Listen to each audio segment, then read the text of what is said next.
Dalawang snatchers huli. Cellphone ng biktima na recover.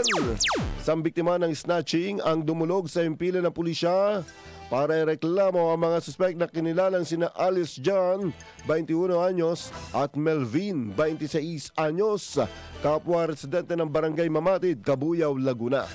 Nangyari ang insidente ng alas 12:45 ng umaga ng Miyerkules habang ang biktima na si Alice John, 23 anyos, ay naglalakad sa tabi ng National Highway sa Barangay Batong Malaki sa Los Baños, Laguna nang ang dalawang nasabing suspect na sakay ng motorsiklo na may plakang DS22776 ay nilapitan ng biktima at tinutukan pa ito ng kitchen knife, sabay agaw ng cellphone ito at umarurot na patungong UPLB.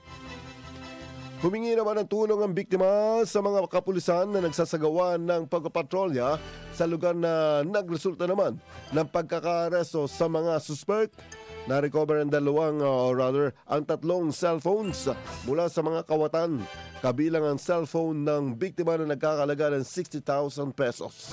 Nabawi naman ng mga kapulisan ang isang kitchen knife na may habang 9 inches.